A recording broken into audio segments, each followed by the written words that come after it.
tarde. Vocês que acompanham a gente no Jornal Extra, temos hoje uma grande novidade.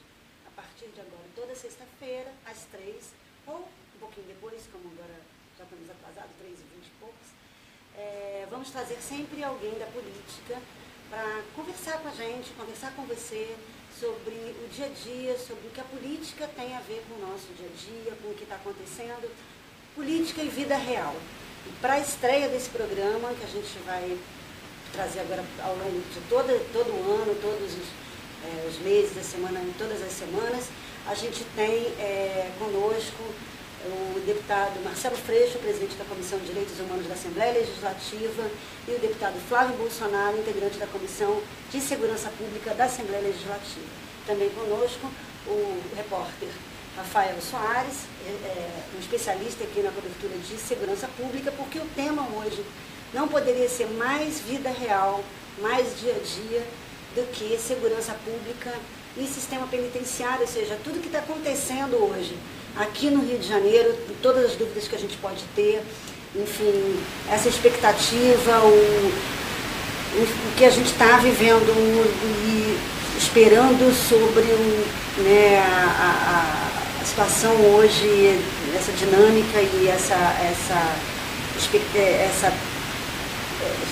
sem saber se o que vai acontecer, o que a gente vai esperar para o dia de amanhã, se a greve vai acontecer, vai pegar, não vai pegar, se a manifestação dos parentes dos policiais hoje, que a gente viu acontecer de uma forma ainda tímida de manhã, pode morrer ao longo do dia ou aumentar para o dia seguinte.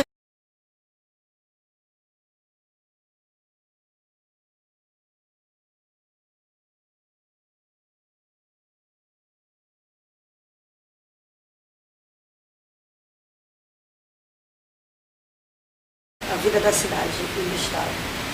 Antes eu queria dizer para vocês, como são dois, a gente tinha que escolher uma maneira de começar esse debate, essa troca de ideias. E podia começar de qualquer maneira, assim, podia começar por idade, aí eu até brinquei, aí o Marcelo Freixo, que era o mais velho, se ele começaria, mas como eu sou Berenice, sempre gostei muito da ordem alfabética. Então vamos começar. Ele tira o alvo, né? Mas não pode. Vamos começar primeiro com Flávio Bolsonaro. E a pergunta que eu ia fazer é a que a gente recebeu mais aqui, ao longo, desde que a gente anunciou e pediu que os internautas e os leitores encaminhassem as suas perguntas, deputado Flávio, será que a gente, o Rio de Janeiro, se encaminha para viver uma situação parecida com o que vive o estado do Espírito Santo? Você acredita que a situação de tensão que o Espírito Santo chegou, o Rio de Janeiro vive uma pré-tensão parecida com aquela? Bom, em primeiro lugar, uma boa tarde a todos que nos assistem aí pelo Facebook. Eu espero que esse debate seja produtivo e ajude a esclarecer a todos que nos acompanham aí nesse tema delicado que é a segurança pública. Então, obrigado pelo convite e pelo privilégio, né, de estar estreando aqui nesse programa importante, que é isso. A modernidade, o nosso dia a dia pede essa agilidade, né, e esse olho no olho, né, não só com os eleitores, né, com os cidadãos, né, com todos que estão interessados nesses assuntos, que são impactados diretamente, né, por essa realidade. Também desejar boa tarde aqui, né, ao Rafael e ao deputado Freixo. Berê, eu sinceramente não acredito que aqui no Rio a situação vai chegar próximo do que foi no Espírito Santo. Mas é preciso, em primeiro lugar, apontar o seguinte: é completamente legítimo esse movimento que as esposas de policiais estão fazendo, porque são os que estão sentindo na pele. Não é de agora, não é desse governo, é de décadas a grande desvalorização dessa categoria. No Espírito Santo, por que chegou? Qual o contexto que levou até aquele ponto, né, de a instituição, a Polícia Militar, o comandante da polícia apoiava o movimento? Porque está faltando comida no prato dele também. Então chegou uma situação tão dramática, tão desesperadora, né, e as mesmas pessoas que gostam de falar, né, da importância, da essencialidade do trabalho da polícia, a gente não vê o mesmo empenho e a mesma dedicação na hora de, preventivamente, buscar melhorias para essas categorias. E isso, obviamente, presta um serviço essencial a todos nós, e por serem militares e por prestarem esse serviço essencial, obviamente não podem fazer greve, e é o correto não fazer greve, para não colocar a situação da população em um risco ainda maior. Nós já vivemos uma situação caótica com o funcionamento, entre aspas, normal das instituições. Mas eu reforço esse ponto, que o que é que levou a essa situação tão dramática na polícia, e que acontece aqui também. Então são anos e anos de governantes se utilizando da especialidade dos militares, ou dos policiais civis também, pela essencialidade de suas funções, pelas restrições de fazerem greve. Agora, como é que faz? Você abusa da disciplina desses servidores e ignora os peitos deles, já que eles não têm instrumento de pressão e ficam dependendo da boa vontade do governante. Mas eu acredito que no não vai chegar ao ponto do Espírito Santo. Nós não chegaremos a esse ponto tão grave que chega do Espírito Santo. Primeiro, boa tarde a todos e todas. Obrigado pelo convite, pelo extra. Obrigado a toda a equipe que está aqui atrás trabalhando. O Rafael, foi muito bacana esse espaço que a gente está aqui conversando sobre um tema tão relevante. Esse debate já estava marcado antes, coincidiu de ser um dia, talvez, se fosse escolher qual o principal dia para debater segurança pública hoje. Né? Enfim, são essas coisas do Rio de Janeiro. Mas eu concordo com o Flávio, no que diz respeito assim, a gente espera que não chegue à situação do Espírito Santo, ninguém deseja, porque é bom lembrar que tem mais de 100 homicídios ocorridos no Espírito Santo com o advento do movimento. E também então, é claro que essa é uma situação muito delicada e muito grave. Agora, também acho que o movimento das esposas, filhos, mulheres, é um movimento feminino, né? Hegemonicamente feminino, é bom que se diga, né? É um movimento legítimo. Ele é um movimento e é pacífico. Nós estamos na porta dos batalhões, é um método que achou. Claro que tem consequências. Agora, é um movimento legítimo por quê? O Espírito Santo é o segundo pior salário de policial do Brasil. O pior é a Paraíba, o segundo pior salário é o Espírito Santo. Há uma defasagem salarial gigantesca, então a reivindicação é justa. Isso é indiscutível. É claro que quando você paralisa... São 7 anos sem reajuste. Se você for botar na conta da caneta, praticamente o poder de compra reduzido à metade. Mas aí, Flávio, tem uma outra questão também, que é o seguinte: a situação no Rio de Janeiro não é tão melhor assim. Porque vale lembrar que o Rio de Janeiro é o 7º pior. O Rio de Janeiro é o 7º pior, com um custo de vida que não se compara ao Espírito Santo, que não se compara à Paraíba. É muito mais caro viver no Rio de Janeiro, né? O poder de compra é muito menor. E numa situação onde esse ano, e a gente já conversou sobre isso, são 19 policiais que morreram esse ano. Né?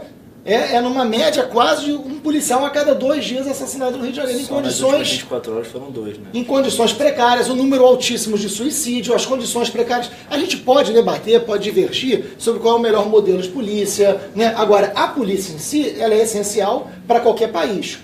Tem que ter polícia. Agora, qual é a polícia? A gente pode ter opinião diferente, divergir, aprofundar. Tem que ter polícia. Agora, esse é um movimento que a gente tem que tratar com muito cuidado, é muito delicado, porque não envolve só a polícia, envolve o conjunto da sociedade, é isso. Né? Se você não tem a polícia na rua, você tem consequências muito sérias. São poucas as profissões, né, que tem esse limite. É o caso, por exemplo, do médico também, você pode achar mais uma ou outra, mas, enfim, que tem um limite muito grande. A gente espera que não chegue agora. Tem uma responsabilidade grande do governo, né? E a gente vive um momento de desgoverno no Rio de Janeiro. Né? É como se não existisse governo no Rio, uma incapacidade gigantesca de diálogo, de alternativa, de proposta, e a gente sabe que hoje, se o policial do Espírito Santo está dizendo que quer aumento, é que ele quer receber o 13º.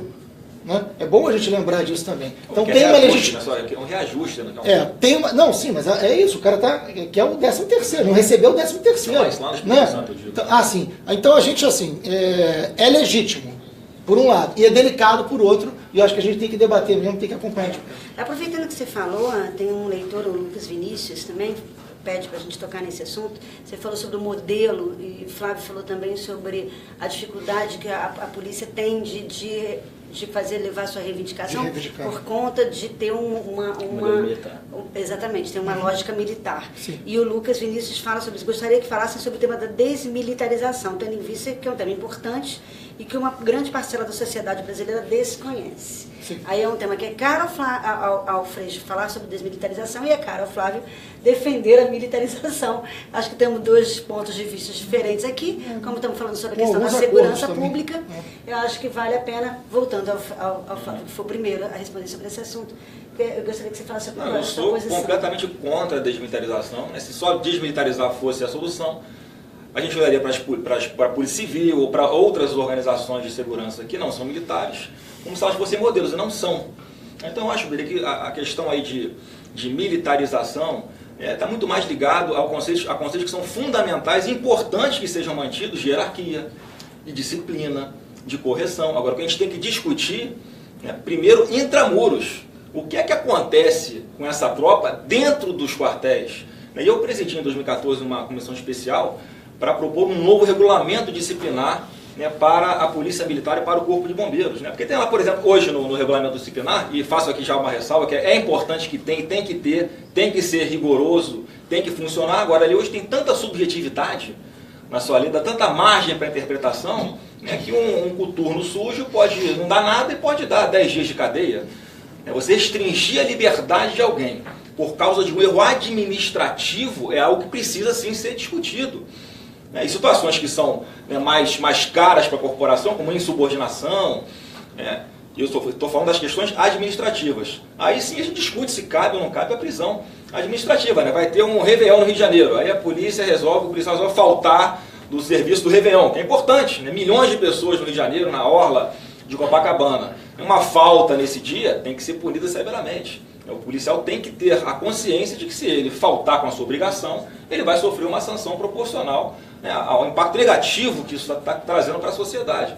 Então tem que discutir questões pontuais que reduzam a subjetividade dessas punições administrativas. Isso não quer dizer passar a mão na cabeça de policial, né, porque quando ele comete um ato grave, uma extorsão, um sequestro, né, enfim, qualquer outro crime bastante grave, ele comete um crime previsto no Código Penal Militar.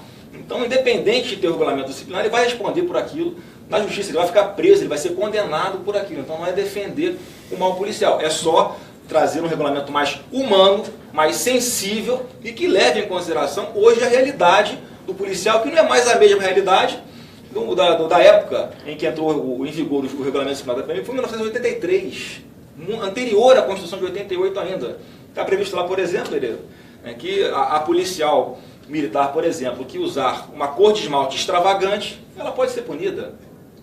Até que ponto isso é usado ou não é, mas sempre que quer se praticar um assédio moral, e não tem que ser instituição militar, pode ser instituição civil, isso é usado, né, para efetivar esse assédio moral. Então são questões que têm que ser discutidas, mais publicidade, né, nos atos da corporação. Acho que isso vai ajudando a valorizar a carreira, né, mais seriedade nos processos administrativos. Então a gente percebe que se for nessa linha uma reforma intramuros, a gente não está nem falando, repare, não estamos falando de despesa, de salário, que é importante, está falando de tratamento dentro da instituição, que não tem nada a ver com ser militar ou ser civil. Então, nesse aspecto, eu defendo sim uma corporação militar, que é importante, ostensiva e que há séculos está aí prestando bom serviço. Gostemos ou não, a gente vê que o problema não é a polícia que aumenta a violência, é a falta dela que gera violência. Sem dúvida alguma, a falta da polícia gera violência e determinadas ações policiais podem também, evidentemente, gerar violência. As duas coisas. A gente quer melhorar a polícia sempre. Isso é o objetivo comum. Né? Sempre eu falei, vamos querer melhorar a polícia. A gente pode pensar diferente. Nesse ponto tem diferença. Quando a gente fala de desmilitarizar a polícia, o primeiro ponto é pedagógico. A gente precisa fazer com que as pessoas entendam o que isso quer dizer, que a maioria não sabe, né, Flávio? Então, por exemplo, não quer dizer que a polícia vai andar desarmada. Tem muita gente que me para na rua e fala assim, mas você é a favor da desmilitarização da polícia? Como é que a polícia vai andar desarmada? E não é isso. Em nenhum momento a desmilitarização passa por desarmar a polícia. Na verdade, é uma grande reforma da polícia que se propõe. É uma reforma. E reformar a polícia é reformar algo muito maior, que extrapola a polícia, inclusive. Né? Você tem que reformar todo o sistema de justiça criminal, a polícia dentro disso, porque está muito ruim, a gente vive um momento muito ruim. Se não tivesse muito ruim, a gente não estava tendo necessidade de greve da polícia, não estava tendo o aumento dos homicídios, não estava tendo, né, o caos que a gente estava vivendo urbano. Então não está bom. Né? Pensar numa reforma, e aí eu queria sugerir uma coisa importante. Tem um texto, que é a PEC 51, que está tramitando no Senado, né, que é uma proposta da reforma da polícia, que também é chamada de desmilitarização da polícia. Eu acho que as pessoas podiam consultar lá a PEC 51 no Senado para entender o que é isso. Eu mesmo discordo de um ponto ou outro ali, mas é um ponto inicial.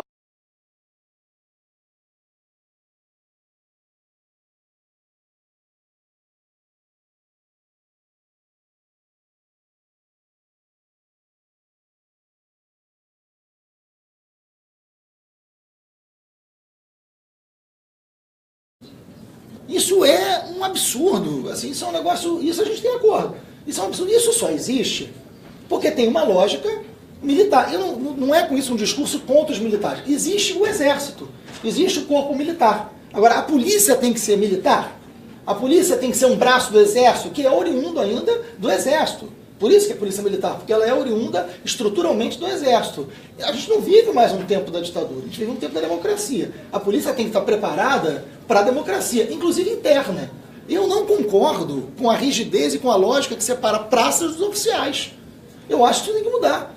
Eu acho que hoje quem está morrendo, quem está na ponta, quem está em péssimas condições são os praças. E muito por relação com essa estrutura militarizada que você tem.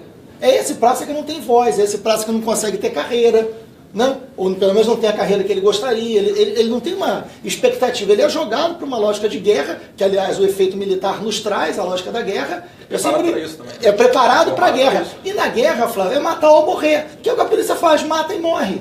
E não tem vencedor. Eu sempre brinco dizendo o seguinte, é como se fosse aqueles filmes de grandes batalhas que a gente assiste, né? Tem um grande exército de um lado e tem um grande exército do outro. Esses exércitos se enfrentam. Aí no filme morre aquela quantidade absurda de gente. É como se fosse isso. Esses caras que morrem no filme, você nunca sabe quem era aquele ator, quem era... Na vida real não é assim. Aquela pessoa que morre ali tem família, tem filho, né? Tem história. Então a gente precisa quebrar um pouco essa lógica militar. Isso é melhor para a polícia. Foi feita uma pesquisa da Fundação Getúlio Vargas, que constatou, tem 2 anos isso, que 77% dos policiais consultados sobre a desmilitarização, quando entenderam o que quer dizer, concordaram com a desmilitarização. Da própria polícia, é uma pesquisa recente. A gente pode até publicar isso depois no nosso site. Então esse é um bom debate para a gente aprofundar, mas principalmente para desmistificar. Não é andar desarmado, né? Então, por exemplo, a ideia do ciclo único. O cara entra como polícia ostensiva, mas ele tem uma carreira que chega um momento que ele pode ir para uma polícia investigativa ou para uma polícia... Mas ele pode, por exemplo, entrar soldado e terminar coronel. Mas que tem uma perspectiva de carreira possível. É melhor para a polícia. É melhor. Isso quer dizer que o Estado perde o controle sobre a polícia? Não. Não. A gente não tem que perder controle sobre o professor, sobre a polícia, sobre o médico, sobre ninguém, né? Enfim, então é uma concepção de polícia. É um bom debate. Um comentário em cima do comentário do Freixo. Claro. É que na vida real nós estamos em guerra. Isso é um fato, alguém discorda disso. Então o que está acontecendo no Espírito Santo mostra para a gente a importância da polícia ser militar e ser subordinada ao exército. É o que está acontecendo lá. Se fosse desmilitarizada, se não fosse subordinada a ninguém, aí como é que eu resolveria? Mas isso é compensaria. Estado, Flávio, mas tem que haver uma hierarquia em relação às Forças Armadas, por isso não é à toa, né, que há décadas as forças auxiliares, polícia militar, são subordinadas às Forças Armadas. E tem que ser assim. Mas não precisa. Tanto é que na polícia militar, nos bombeiros, você chega até coronel. E deixa eu nas Forças Armadas você vai, tem um generalato. E na polícia militar? Tem essa hierarquia. E na polícia militar, o soldado chega até onde? Até onde ele quiser, só ele fazer a prova. Ah, não, mas aí ele tem que deixar de ser praça, tem que ser oficial. Mas o oficial faz a prova, e quantos conseguem na vida real? Mas quantas vagas tiverem. Na vida real. Tem vários, hoje na Polícia Militar, vários oficiais são praças. Eu queria aproveitar essa pergunta e o Freixo falou sobre os 2 exércitos se enfrentando, e aí me veio muito a imagem de ontem, aquela praça, mais uma vez, aquela praça de guerra em torno da Assembleia Legislativa, quando a gente viu mais uma vez a imagem de polícia enfrentando polícia. Né? Algumas imagens impressionantes. Algumas imagens muito impressionantes. É um dilema que eles vivem. Né? Então aí eu quero fazer uma pergunta para vocês que conhecem, vocês que estão ali ambos, né, por força do trabalho que fazem nos seus mandatos, têm muito contato com as tropas lá, com as pessoas que estão na rua ali, de um lado e de outro. Nós 2 juntos já recebemos inúmeras vezes. Como vocês estão vendo, como é que vocês estão vendo ali, como é que sai essa polícia do que a gente viu ontem? A pergunta, como é que uma polícia que está ali enfrentando o seu companheiro do outro lado vai sair disso depois? Sai dividida? Como é que um policial que está ali enfrentando um outro policial do outro lado vai sair depois disso tudo? Porque a gente vê imagens impressionantes de policiais encurralados, policiais sendo atacados por outros policiais, outras forças de segurança. Ontem nós tivemos problemas, e tem imagens sobre isso, da polícia que estava trabalhando fardada com outra polícia. Exato, por isso militar, que do choque com a polícia militar. Tem imagens sobre isso. Aí é uma loucura completa. Né? E é isso que eu pergunto, como é que vai sair depois, quando acabar um dia acaba essa votação, um dia isso tudo vai acabar? Quais são as fraturas que saem disso? Como é que essa polícia sai disso? Uma polícia que enfrenta a si né? Não, é uma guerra entre irmãos. Não é a primeira vez que está acontecendo, isso já aconteceu há um tempo atrás. Agora, o que eu estou vendo hoje na Assembleia, e só corrigindo uma premissa sua, é que em determinado momento, como também aconteceu, né, em várias oportunidades de protesto no Rio de Janeiro, né, não dá para falar que são policiais atacando policiais, né, que são bombeiros atacando o batalhão de choque.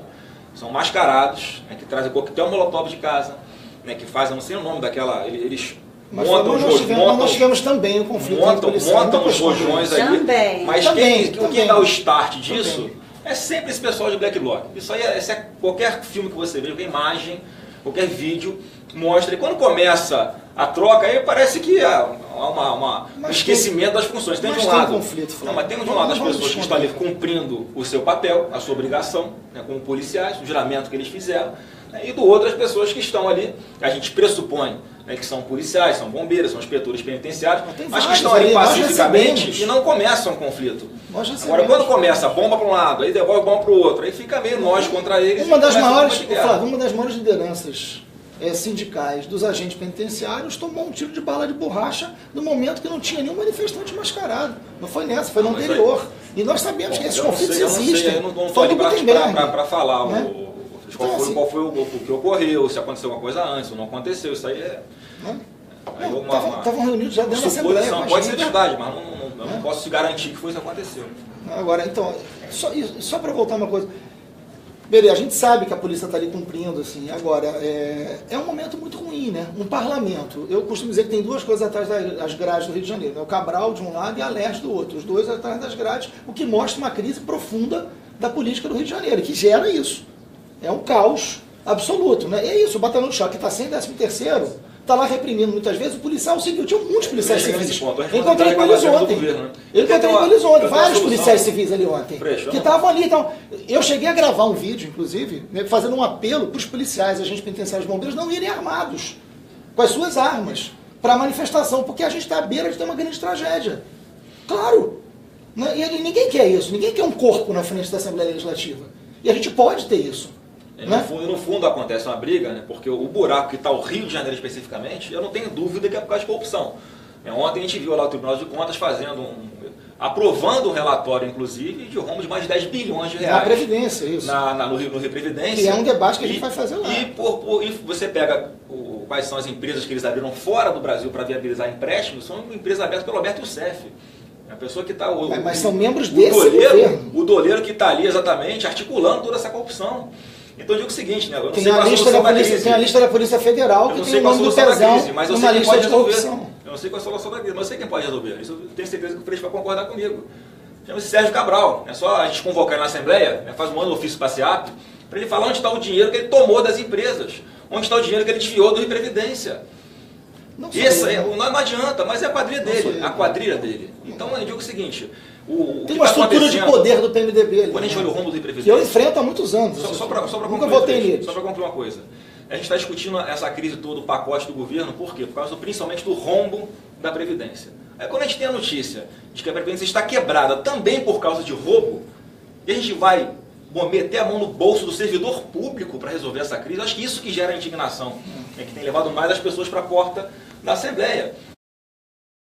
Contra esses projetos do governo, é muito mais uma posição de botar o dedo na cara de quem foi responsável por isso, de que ele agora tem que resolver a crise sem prejudicar o chefe de família. Imagina você começar a ter que viver, né, do seu salário que você está acostumado mensalmente com 50% a menos, que essa é a proposta do governo. A proposta do governo é de 11 para 14, mais 8 dá um desconto de 22%. Metade do... O problema é o seguinte, é isso, assim, a gente apresentou... A nossa bancada apresentou proposta concreta. A gente não está concordando, por exemplo, com a privatização da SEDAI, né, porque é uma moeda de troca para o governador não perder a cabeça dele.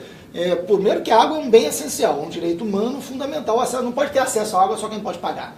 A gente sabe que a SEDAI tem problema aberto, tem que melhorar aberto, mas não é privatizando. E esse governo não tem proposta de nada.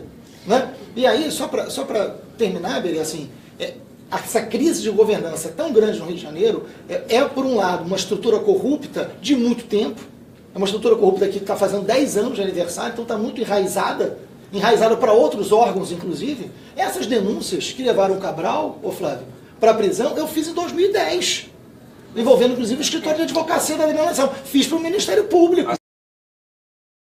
Agora tá aparecendo. Por que não investigaram antes? Então tem uma estrutura corrupta, eu nunca votei nesse cara, faço oposição desde sempre. Agora, tem saída para essa crise, que é uma crise que desdobra na segurança pública, que é uma crise que desdobra no sistema penitenciário, que é uma crise que desdobra na vida real das pessoas, que a gente precisa ter a responsabilidade, mesmo tendo divergência, de buscar uma saída, porque as pessoas, aposentado hoje não compra mais remédio, está tendo crise, está morrendo. Ontem nós tivemos outro policial civil, não sei se você soube, ontem nós tivemos um outro policial civil que se suicidou. Tem uma pesquisa da professora Deise Miranda, da UERJ, aliás, UERJ, né? Enfim, já falando em crise, né? Aí a UERJ, uma professora Deise Miranda da UERJ faz uma pesquisa sobre suicídio nos policiais. Eu vou te entregar a cópia dessa pesquisa. É muito importante. A proporção, Berê, é de 6 vezes maior. A chance de ter um suicídio de um policial é 6 vezes maior do que a de qualquer outra pessoa. Então a gente está tratando de algo que é muito sério. Né? Muito sério. Tanto que a gente está falando agora a gente fala sobre segurança pública nesse momento. A gente antes discutia na Assembleia, a Assembleia está parada nesse pacote há meses e não se discute mais nada. Por exemplo, projetos de segurança pública mesmo não se fala mais na Assembleia Legislativa há muito tempo. Quando o último projeto que se falou de segurança pública, que eram os UPPs, foram naufragando e a gente não tem mais... Há quanto tempo não se fala no UPP, né? Usando isso como gancho, eu queria fazer uma pergunta, na verdade são duas em uma. Primeiro, sobre a questão da efetividade dos gastos do governo. A gente teve um orçamento para a parte de segurança que quadruplicou nos últimos 10 anos, desde que o Sérgio Cabral entra no seu primeiro mandato.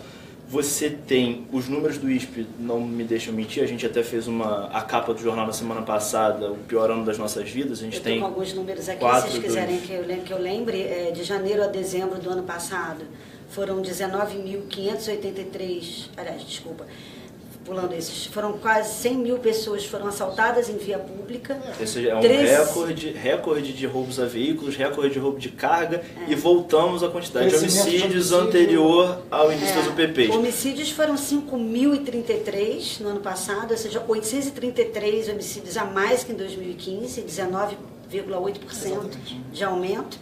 Como disse Rafael, voltando no vídeos anteriores às UPPs. E uma coisa que reflete muito no dia a dia do cidadão, voltando a eles, é quase 100 mil pessoas assaltadas em vias públicas e 13.828 assaltadas em ônibus, que são os números que refletem mais no dia a dia das pessoas, né? Assalto na rua e no transporte. O que eu queria entender é o seguinte, nunca tanto dinheiro foi investido em segurança no Rio e nunca os números estiveram tão altos. A série histórica vai desde 91, que o Rio começou a contar crime. O que eu queria saber é o seguinte, o que deu errado? E 2, o que e por que deu errado? E 2, estamos em crise agora, o Estado está numa crise financeira, como melhorar? E uma das propostas desse movimento dos policiais é justamente por condições de trabalho.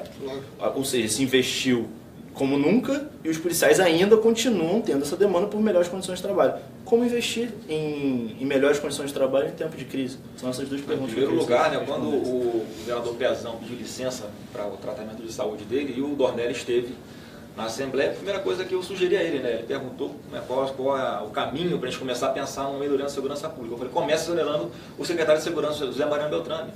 Porque se ele inicialmente teve uma importância em otimizar, em colocar em prática esse projeto de UPPs, e a gente lembra, as primeiras UPPs, qual era o critério? A Polícia Militar tem logística para começar, pelo Dona Marta, pelas primeiras UPPs, depois o critério começou a ser o critério político. E aí passou a ser um projeto de governo, parou de ser um projeto de Estado. E aí o que reelegeu, inclusive, o Sérgio Cabral foram os policiais militares, com esse projeto de UPPs que até então não apresentava tantos sinais de fadiga. Mas aí começou a ser colocado como solução para qualquer problema na segurança de grande impacto, a criação de uma UPP. E o caminho não é esse, a gente não é logisticamente possível colocar UPPs em todos os lugares. Então hoje o que acontece é um grande efetivo da Polícia Militar aplicado em UPPs, portanto numa área, num território muito menor do que os batalhões, por exemplo. Os batalhões, por sua vez, não conseguiam repor o pessoal que ia passando para inatividade, ou que tinha problema de saúde, ou que morria, enfim, que saía da corporação. Os efetivos hoje dos batalhões são reduzidos, das UPPs são enormes e acho que pouco efetivos. Então hoje a gente tem que ter a coragem, o secretário de Segurança tem que ter a coragem de rediscutir, se não é o caso, algumas UPPs, principalmente aquelas onde a vida do policial está em maior risco, para esses efetivos serem redistribuídos entre os batalhões. Você vai em Caxias, por exemplo, lá tem uma única UPP fora da região metropolitana, a UPP de Manguinhos. Lá são um pouco mais de 200 policiais militares para tomarem conta Mangueirinha, de uma comunidade. E enquanto o batalhão de Duque de Caxias, o 15º, tem pouco mais de 600 homens para uma área infinitamente maior. Então, e pior, o policiamento do batalhão, ele não pode sequer ter alguma harmonia com o policiamento da UPP. Então o policial que trabalha no batalhão de Caxias não pode entrar na área da UPP da Mangueirinha. Quer dizer, não há uma sintonia, é uma sobreposição, né, de serviços, um desperdício. Então, se, por exemplo, eu citei mas no levantamento que eu fiz, Freixo, sobre aonde os policiais que trabalham no UPP mais são mortos e feridos. Né? Pouco mais de 40% são em 5, 6 UPPs na região do Complexo do Alemão e Vigário Geral. Quer dizer, por que e aonde há maior letalidade, aonde os policiais militares trabalham para não morrer, quem dirá para dar segurança para aquela população. Então tem que ser revisto. Só para completar, assim, tem um ponto que é de muito acordo. Ninguém de nós pode ser contrário à ideia do policiamento comunitário ou do policiamento de proximidade. Por isso que eu falo em algumas. Tem que deixar isso claro também, né? Assim, a ideia do policiamento comunitário, a ideia do policiamento de proximidade é uma boa ideia que deu certo em vários lugares do mundo. Né? Porque a polícia não tem que ser inimiga da população. Quando a gente fala que a gente está em guerra, a gente tem que tomar muito cuidado com isso, na consequência que tem para a tropa, inclusive. Porque senão existem os senhores da guerra, né? Os que se beneficiam da ideia da guerra, inclusive. Né? Você vende mais armas, você vende mais munição, você tem toda uma economia, e na verdade quem morre é o praça, que às vezes até você acha que fala o nome dele, mas na verdade o cara está estropiado ali na vida. Então assim, mas a Polícia Civil também não é boa, a Polícia Civil está militarizada. A nossa Polícia Civil está militarizada. Tem uma lógica militar na própria Polícia Civil. Hoje, por exemplo, quem é preso no Rio de Janeiro é preso em flagrante. Poucas pessoas são presas, pouquíssimo. O percentual de gente presa por investigação é mínimo. É mínimo. Porque há uma lógica do controle. E paga-se um preço muito alto por isso. A crise da segurança investiu muito. E o problema, nenhum de nós vai defender menos investimento na segurança. Agora, se investiu muito na lógica, infelizmente, isso caiu para uma lógica eleitoral.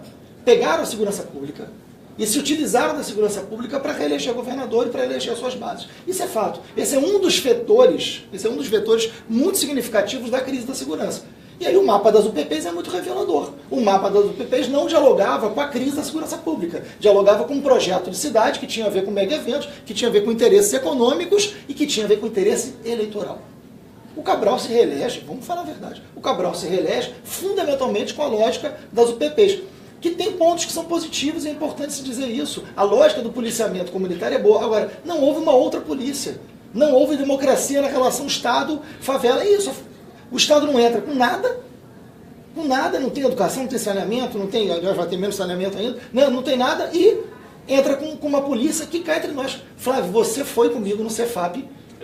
Você foi comigo no Cefap visitar o Cefap lá, a gente foi pela Comissão de Direitos Humanos na época, né, que eu ainda presido, porque houve a morte de um policial, estou falando do Paulo Aparecido, é bom lembrar o nome dele, ter memória.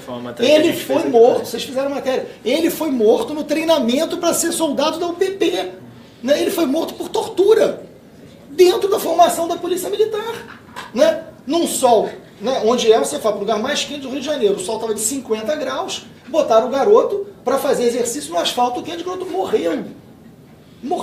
Né? Então, assim, tem toda uma lógica, não se mudou a concepção de polícia, não se enfrentou um debate da reforma da polícia para essa polícia de proximidade ser realmente... Polícia de proximidade não é a polícia fazendo o que sempre fez perto de você. Não. Né? É uma outra concepção de segurança pública que tinha que nascer. E o debate da segurança pública não pode, para o bem da polícia, ser feito só com a polícia.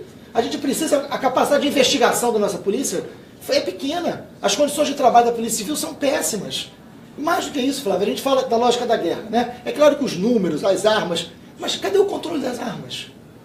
Cadê o controle das armas? Nós fizemos uma CPI, tu sabe disso. Fizemos uma CPI sobre tráfico de armas e munição. Ah, mas a fronteira não é protegida. Munição. Munição não vem de fora. A munição é produzida no Brasil. Toda munição utilizada no chamado crime vem do Brasil. Quem é que controla isso? Qual é o investimento que tem nisso? Então se investiu muito, mas se investiu mal porque a lógica era eleitoral e não de uma outra segurança pública. Mas lá no Cefap, nessa visita que a gente fez, uma coisa também ficou bastante clara. Com essa politização, sim, de aproveitamento, né, da polícia, do serviço da polícia, e a palavra pacificação, depois para proximidade, os policiais foram treinados para fazer uma política de proximidade. Então, política de proximidade é hoje o que faz, por exemplo, esses policiais que trabalham durante suas folgas, né, nos programas no Lapa Presente, Centro Presente. Isso é política de proximidade. Agora, pega esses caras, né, que vêm lá do interior, muitos que fizeram concurso para servir no interior. Aí, por causa da política, obrigam-nos a ficar aqui nas UPPs, na região metropolitana. E bota para trabalhar num cenário de guerra, que não tem nada de proximidade, questão de sobrevivência. Esse é um dos maiores equívocos também. Até que a polícia parou, né, mudou inclusive a sua forma de fazer o treinamento. Agora, eu acho que é óbvio que os excessos têm que ser combatidos, mas não adianta, porque, olha só, a realidade do Rio de Janeiro é só o seguinte, né, a realidade que o policial militar enfrenta aqui no Rio de Janeiro, ela exige um treinamento rigoroso. Então, eu lembro que mas eu queria muito rigoroso. Para uma guerra vocês são favoráveis ou não a que o governo retroceda com as UPPs? Algumas. Sim ou não? Não, olha só, do jeito que está hoje, você não tem nada ali. O que está acontecendo hoje no Complexo do Alemão é muito grave. É para todo mundo. Não, o primeiro dia de aula, nenhuma criança foi para aula. Não, quem fica dentro do Alemão é o BOP, não é o PP. O primeiro dia de aula no Alemão, nenhuma criança foi para a escola. Né? Então, é um desespero completo. Porque também, Flávio, qual foi a política de mediação de conflitos nas UPPs? Qual foi o investimento em mediação de conflitos das UPPs? E ninguém aqui está sendo contrário à política de proximidade. Depende, agora, de qual UPP. Não tem. Que tem algumas que, obviamente, tem a política de proximidade, em que a população acaba abraçando ali, aceita e o negócio evolui. O que não dá é para a gente achar que tem uma lógica da guerra e que o território da guerra é a favela. E que na favela tudo pode acontecer, que tem que ter violação. Você não pode generalizar. Não em pode. alguns lugares é guerra, não tem mas não é a lógica mas a guerra é matar ou morrer. Aí depois não dá para reclamar que tem policial morrendo ou matando. Se a gente entende que existe uma outra lógica que pode ser feita. Tem conflito. A lógica da guerra tem que tomar muito cuidado, porque isso vira uma cultura. Claro que ele tem que estar preparado para tudo. Ele tem que estar preparado para tudo, lógico. Eu gostei da pergunta do Rafa. Quando ele pergunta se vocês acham que deve acabar ou não com o PP. Porque a gente está voltando a... A gente ela já não acabou, discute... Em alguns lugares ela já acabou. Mas assim, acabar, que eu digo, é retirar e voltar para os quartéis normais, redistribuir os policiais para o policiamento ostensivo, de volta para os quartéis do asfalto. Isso custa caro, a gente sabe que isso custa caro. O que vai fazer? Qual custa político? Mas a verdade é essa. É isso. Vai aceitar que acabou e que a ideia morreu, enfim. A questão é saber quando vai aceitar que acabou. A questão é quando... Vamos ser honestos, Flávio. A questão é quando vai aceitar que acabou. Tem alguns lugares que você não tem policiamento comunitário, você não tem. Né? Como você tem aqui, onde a maior letalidade de policiais, por exemplo, é um bom critério para você começar a rever a gente tem a polícia que mais mata e que mais morre. Né? Homens de preto matando homens pretos, quase todos pretos. Né? É a tragédia do Rio de Janeiro. Então, a polícia estava de greve, não foi mas é a polícia que mais mata e a polícia que mais morre. As duas coisas, pela lógica da guerra. A lógica das UPPs, ela já acabou. Não acabou em alguns lugares, evidente. Em alguns lugares está lá, mas não houve a formação de uma outra polícia. Não há um controle sobre isso. Não há participação efetiva, não há um outro papel. Mas é reconhecer que as UPPs não deram certo e acabar com reconhecer que o fim das UPPs é voltar com os policiais para os seus quartéis, redistribuir os quartéis, como eu falei. Manter algumas É um meio termo. Porque realmente é inegável que em alguns locais, principalmente onde a gente percebe que é um território menor, em que o relevo colabora para que o trabalho da polícia seja feito de uma forma mais efetiva, em que não demande uma quantidade muito grande de policiais para manterem aquele determinado território sob o domínio do Estado. Agora a gente está falando aqui do Complexo do Alemão, é o típico lugar que não tem sentido ter UPPs lá dentro. Então tem que fazer uma nova imagem, porque aquela tomada do Alemão, aquela tomada aquela imagem emblemática e tal. Mas Berê, tem que ter controle de arma. Tem que ter controle de arma. Da bandeira. Sabe qual é o problema? Fica sempre secundário o debate do controle da arma e do controle da munição. Fica sempre sem controle. Fica sempre sem. Mas é o controle. Mas quem controla é o Estado. Lógico, mas tem que ser. E não é só o debate da fronteira existe, claro que existe. Mas a gente sabe que não é só o controle da fronteira. E a gente fez uma CPI, tem um documento que eu vou disponibilizar depois. Também tem lá uma falha enorme do controle completo das armas. Você sabe disso. Na mão dos marginais isso aí é indiscutível. Mas, Flávio, a produção, o marginal ele não produz a munição. Quem produz é a CBC. A população está desarmada. Quem produz é a CBC. A população ordeira está desarmada. Da fábrica para a mão passa por muita gente. Da fábrica, a mão passa por... O cara não bate na porta da fábrica da CBC e compra um lote. O que aconteceu agora no Espírito Santo é muito emblemático, Freixo. né, porque a polícia fez o que fez lá, a população sofre as consequências e a população está desarmada. Alguém discute hoje a efetiva necessidade do capixaba de ter uma arma na sua casa para se defender? Para defender a sua família? Alguém discute a efetiva necessidade? Não discute. E nós não estamos, aqui no Rio de Janeiro ou no Espírito Santo, o dia a dia já não é assim. Se o Estado oferece, o Estado não consegue, é humanamente impossível dar segurança a todos ao mesmo tempo. Mas não dá para propor que cada um substitua a segurança pública. Não é substituir, isso é uma falácia, isso é um argumento falacioso. Isso é não é substituir, é a pessoa ter a liberdade, o direito de escolha. Você pode querer não ter arma, eu posso escolher ter arma, se eu estou preparado para ele, cumpro aqueles requisitos, para defender a minha família, defender a minha integridade física. Mas existe uma coisa chamada segurança pública. As armas salvam a sua vida. Claro, lógico, por causa da CPI das milícias. Sim, você era por segurança armada. Claro, por causa da CPI das milícias. Gostaria de não precisar. Não são as armas que te defendem, são as pessoas armadas que te defendem. Bem preparadas, que nunca precisaram usar. Por que o cidadão comum não pode ter esse direito se ele quiser, se ele cumprir requisitos legais? Mas porque vai aumentar o número de policiais. Voltando à Assembleia Legislativa e a questão da segurança, a gente... Uma hora eu acho que essa votação desse pacote, das medidas fiscais, vai ter que chegar ao fim, né? A gente espera. Eu acho que vai chegar vai chegar ao fim, seja lá aprovado ou reprovado. Depender de mim, ele já tinha saído. Eu consegui ganhar no TRE, que a eleição dele foi legal. Mas eu fico preocupada quando a gente volta a falar sobre segurança e esse debate sobre segurança dentro do parlamento, como o nosso programa fala sobre vida real, parlamento, a discussão das questões da gente no parlamento. O parlamento não discute segurança pública há muito tempo. A gente até discute, né? Mas aquela a gente discute nas comissões. O governo escuta, mas não ouve. Discute. Discutir é uma coisa, conseguir pegar essa discussão e transformar algo efetivo, aí o governo não... Eu fiquei meio preocupada, assim, qual que seria o futuro que a gente tem? A gente tem uma tropa sucateada. Ontem a gente botou... Desestimulada. Ontem mesmo, na manifestação, não sei se vocês chegaram a ver, a gente postou uma imagem há pouco, uma bomba de efeito moral, que tinha uma validade até 2013, estava sendo usada ontem lá na manifestação. Então, assim, tem uma tropa sucateada, sem recursos. Tem que ver se não compraram a validade vencida, não tá lá. Estava esquecido em algum lugar lá. Então, a gente tem a gente tem mostrado isso, os recursos cada vez mais escassos, um projeto com validade vencida, né, que é o projeto das UPPs. Qual é o horizonte? O que é politicamente... Você ainda tem um sistema penitenciário explodindo. E um sistema penitenciário que era a nossa ideia inicial para a gente conversar aqui. Explodindo. Qual é a política pública de segurança que a gente pode pensar para o futuro? Diante disso tudo, sim, claro, a gente tem essa questão dos recursos exíguos mesmo, que a gente sabe que vai tratar com pouco dinheiro daqui para frente mesmo, não vai ter essa infinidade de recursos que o Rafael contou que a gente teve aí no passado, a gente vai ser a política da mão para a boca mesmo, o recurso que entrar, o recurso que vai ter para manter a tropa funcionando e olha lá, mas se tivesse ao menos uma política pública estabelecida, ou pelo menos alguma coisa, né, uma diretriz, um norte, existe uma diretriz, um norte, a Assembleia está discutindo isso com o governo, ou o governo acena para alguma coisa, ou vai ficar tudo solto, sem uma diretriz? O governo não ouve nem a base deles. O governador não ouve nem os secretários dele, às vezes, para tomar decisões. Então, nessa questão de futuro do Estado do Rio, eu penso o seguinte: essas sucessivas denúncias de escândalo, de desvios de recursos, sabe qual é essa sensação que dá? Isso eu posso falar, acho que por vários deputados. Parece que qualquer pacote que nós aprovemos na Assembleia, o dinheiro vai evaporar. Não vai resolver nada. Porque não tem mais credibilidade o governo, de ninguém quer dar um cheque em branco para um governo que está sob esse ataque de tudo quanto é lado, pelos problemas que ele causou.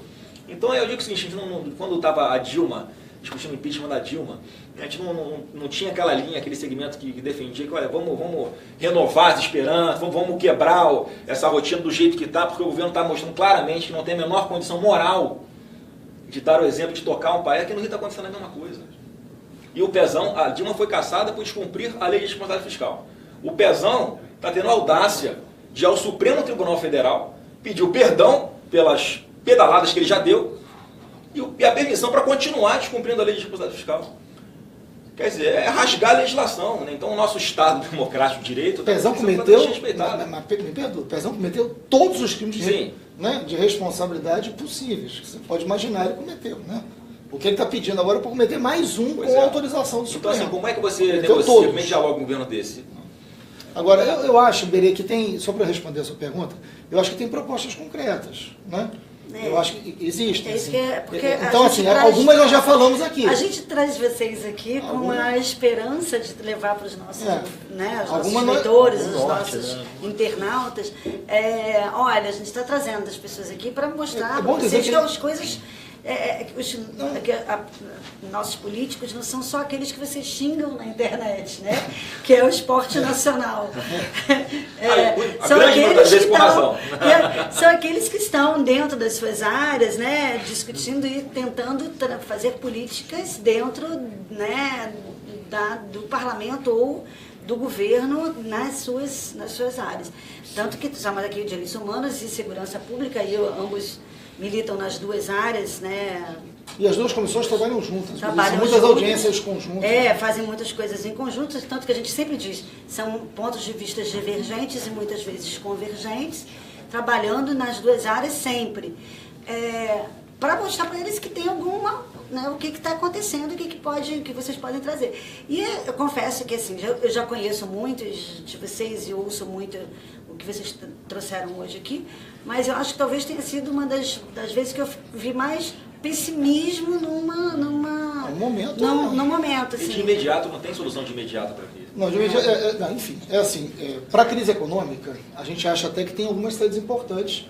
Eu sei que o debate não é sobre isso, mas enfim, não tem como, né? Porque a gente está falando de recursos para a segurança. Recurso tem que vir de algum lugar. Não se faz segurança também com... É isso, você tem uma dívida ativa do Estado de 66 bilhões. O Estado tem para receber hoje de pessoas que devem ao Estado 66 bilhões. Esse é o caminho mais rápido, inclusive, de você recuperar uma coisa quando... Parte desses recursos a gente sabe que é difícil recuperar porque tem empresas que já não existem mais, mas se o Estado conseguir pegar 10%, estou sendo pessimista mais uma vez, 10% é muito mais do que com a SEDAI, por exemplo. É muito mais do que vai conseguir com a SEDAI. 10%. Agora, por que não faz? Por que a Procuradoria do Estado, Flávio, não tem nenhum mecanismo de cobrança efetivo da dívida? Porque vai cobrar de quem financiou a campanha, de uma galera lá, né? Vai cobrar de empreiteiras, de empresas que financiaram o PMDB e seus aliados. É isso. Aí não cobra. As isenções fiscais, segundo o levantamento do Tribunal de Contas, 150 bilhões que o Estado deixou de arrecadar.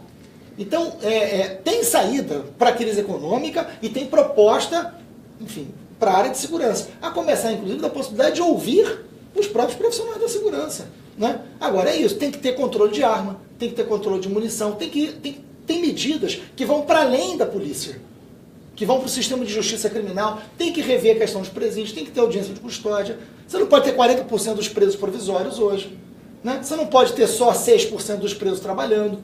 Você não pode ter só 10% de presos estudando. Você não pode ter a lógica das facções que o próprio Estado ajuda a organizar. Então tem coisas que custam dinheiro e tem de onde tirar o dinheiro. E tem outras coisas que não custam dinheiro, mas custam a ideia de uma governabilidade que tem que chamar a sociedade. E tem muita gente boa no Rio de Janeiro fazendo coisa boa, né? Chamar para criar um programa de governo, um projeto de sociedade. O Rio precisa disso. Soluções de longo prazo, não tem uma saída permanente, senão a discussão, né, do pacto federativo diferente. Não apenas na questão de impostos, de tributos, né, que a União fica com mais 60% da tributação. Né, os estados, pouco mais, quase 30%. Os municípios, então, a lógica tinha que ser, na verdade, inversa. Os problemas maiores, quando você, né, promove uma gestão dos recursos, uma descentralizada, uma forma pulverizada, quem conhece mais o problema na ponta da linha é o prefeito da cidade. Então, essa distância, esse excesso de poder na mão da União, no tocante à distribuição dos recursos, é muito nocivo. Torna prefeituras e os estados reféns da União. E outra coisa, inclusive no tocante à discussão, por exemplo, de legislação penal. Seria, no meu ponto de vista, fundamental que os estados tivessem autonomia para legislar sobre isso. Porque a realidade do Rio de Janeiro é diferente da realidade do Acre, da Paraíba e do Rio Grande do Sul. Isso seria muito importante para nós aqui. Tem gente que defende, é polêmico, mas é um bom debate, tem gente que defende a própria ideia de municipalização das polícias, inclusive. Porque os municípios, isso está na PEC, inclusive, 51, é um debate. Deixa eu só completar com uma ponta só, porque eu acho que é importante para mim, porque se eu não falar sobre isso, o pessoal me mata. porque eu fui muito atacado, mas aí faz parte do jogo político, quando você é candidato majoritário, o Flávio também foi, sabe que você se expõe num nível que vem muita coisa boa e vem também o outro lado, vem o contra-ataque também, mas faz parte da democracia. A ideia do papel do prefeito. Nós participamos de debates, vários debates, eu e o Flávio há 10 anos, mas o que cabe à cidade ajudar na contribuição da segurança pública? O prefeito não tem poder de polícia. O prefeito não pode dizer se a polícia vai ser de uma maneira ou de outra, né? Você pode até discutir a guarda municipal, o Flávio fez muito isso, eu também, mas enfim. Uma das coisas que eu discuti, é bom porque eu quero aproveitar para esclarecer, Berê, uma das coisas que eu falei, me perguntaram, mas o prefeito pode fazer alguma coisa? Eu falei uma série de coisas. O prefeito pode fazer uma série de coisas. O prefeito pode investir na guarda municipal mais próxima, pode trabalhar junto com o governo do estado em mapas da violência. E uma das coisas que todos os lugares do mundo investiram, pega lá, onde que a violência foi reduzida, onde que melhorou os índices de segurança pública. E todos eles investiram, por exemplo, em iluminação pública. Eu apanho pra caramba por isso, né? Pessoal, leva a lanterna, leva isso, leva aquilo. Mas é óbvio, se você tiver que escolher um caminho para ir no Rio de Janeiro, e tem um caminho sem iluminação, com iluminação, óbvio, você vai escolher com iluminação. É claro, é óbvio, que só a iluminação não vai garantir a segurança pública, é evidente. Evidente que não é só, ninguém está dizendo isso. Você tem que ter iluminação pública, você tem que ter uma boa polícia, você tem que ter, enfim, todas as medidas de segurança pública. Mas é claro que o prefeito, essa crise de segurança que a gente está vivendo, o prefeito tem que ser chamado. Quantas vezes o secretário de segurança se reuniu com o prefeito nessa crise de segurança? Duvido, nenhuma. Eu aposto, eu nem sei, mas eu aposto que não se reuniu nenhuma. É como se o prefeito não tivesse nada a ver, não pudesse dar nenhuma ajuda à segurança pública, e pode. O mapa da violência da cidade tem que chamar todo mundo, Flávio, com todas as diferenças que existem. A gente pensa diferente num monte de coisa, mas tem que ter a capacidade e a responsabilidade de sentar e de conversar. Uma coisa é disputa eleitoral, a outra é a responsabilidade republicana. A iluminação pública, e o Flávio concorda comigo, claro que tem que investir em iluminação pública. Praticamente 99% dos roubos a transeunte, por exemplo, ocorrem em locais onde são ali os corredores comerciais, onde a guarda municipal está presente e não tem essa atuação na segurança preventiva. Agora, pelo menos o Crivella disse que na campanha faria isso. A guarda municipal atuaria na segurança preventiva. Por enquanto eu não vi ainda uma mudança nem na formação dos guardas. Eu vejo alguma coisa no centro da cidade, pelo menos, a gente vê alguns locais, os guardas municipais, aquele policiamento a pé, caminhando junto com o policial militar. Não sei, tem que avançar muito ainda, né, nesse entrosamento entre as políticas de segurança do município. Só para pontuar, teve uma eleitora nossa, Carla Duarte, que mandou justamente essa pergunta, né? O que vocês acham da municipalização da segurança pública? Só queria que vocês explicassem rapidinho. Isso tem que ser discutido dentro desse debate do novo Pacto Federativo. Eu acho que é importante. Um meio termo, por exemplo, né? Discute aqui sempre a questão do transporte dos policiais até os batalhões onde eles trabalham. Né? Os batalhões, que inclusive têm bons índices de criminalidade, que conseguem combater melhor, são os policiais que moram naquela região. Porque não apenas a questão da qualidade de vida, de passar menos tempo no trânsito, mas ele tem um lado emocional, inclusive, de atuar ali, na minha área, né? Quem vai ser afetado é meu filho, é minha esposa. Então, nesse raciocínio de trabalhar dentro da municipalidade dele, já seria um bom meio termo se a PM conseguisse fazer com que os policiais militares trabalhassem próximos dos seus residentes. Só para responder, não deixar sem resposta, a pergunta da municipalização da polícia, isso está previsto lá na PEC 51. Lá. Esse ponto é um ponto que eu tenho muita dúvida, e eu também quero me permitir ter dúvida, né? Um debate complexo como esse. Em alguns municípios com estrutura, eu não tenho a menor dúvida que você pode ter uma boa polícia. Qual é meu medo? Em municípios que você não tem estrutura. Abandonar, ficar sem segurança. Né? E aí você tem uma polícia muito precária e outra. Uma coisa é um município como o Rio de Janeiro, que você tem vários candidatos. Agora, tem municípios que são os famosos coronéis da política. Né? Aquela coisa da família que vai, que governa. E aí meu medo é você transformar a polícia... Né? Numa extensão do poder pessoal de alguns prefeitos. Não estou dizendo que isso, eu estou dizendo assim, é uma coisa que a gente tem que debater na complexidade que é viver num país como o Brasil. A legislação teria gatilhos ali de evitar esse tipo de situação, com certeza. Intervenção no município. A gente está se encaminhando agora para o final, né? Já estamos quase com 1 hora de debate. Foi para começo, né? Para o primeiro dia, eu acho que foi bacana. Acho que a gente teve aí uma boa troca de ideias. Acho que cumpriu o papel que a gente queria de trazer o que a gente está vendo no parlamento sobre um assunto do nosso dia a dia, do dia a dia dos internautas, do dia a dia dos leitores. Acho que essa ideia, a gente vai trazer outras, surgiram várias ideias aqui de outros temas, inclusive o tema inicial que a gente tinha pensado, que era o sistema penitenciário, que a gente não tratou do sistema penitenciário. E é muito importante. Que é muito importante, inclusive importante. Porque temos presos ilustres hoje no sistema penitenciário do Rio. A gente vai continuar falando do PMDB. Sobre os quais vamos precisar tratar, precisamos falar sobre eles depois. Vamos adiar por um tempo, mas vamos fazer uma nova rodada aqui sobre o assunto. Mas, enfim, queria agradecer demais a presença, Marcelo Freixo, Flávio Bolsonaro. Vamos marcar outras vezes, vão ter outros assuntos. Agradecer muito a quem esteve acompanhando a gente. Toda sexta-feira a gente vai trazer um tema novo. Não vou adiantar agora o próximo, porque a gente vai ter que saber qual vai ser o assunto da semana que vem. Segurança pública. Segurança pública continuará, certo, na ordem do dia, mas eu creio que a gente vai trazer outros também. Aceito sugestões, acho que vocês vão cobrar da gente aí as novidades e as coisas que vocês vão ter interesse em que a gente traga para saber aqui o que vocês acham que é importante, o que vocês acham que faz parte do dia a dia e que vocês querem saber. Aquilo que eu falei. Política está na sua passagem de ônibus, a política está no preço do seu alimento, a política está na saúde do seu filho. E aí você precisa saber que os políticos são de carne e osso e tem que estar aqui no nosso programa para você poder fazer o seu questionamento, cobrar e perguntar e tirar suas dúvidas. E eles estarão às 3 horas. Com um pouquinho de atraso, porque a gente não é britânico, mas a gente está aqui com toda boa vontade. Eu estava aqui no horário.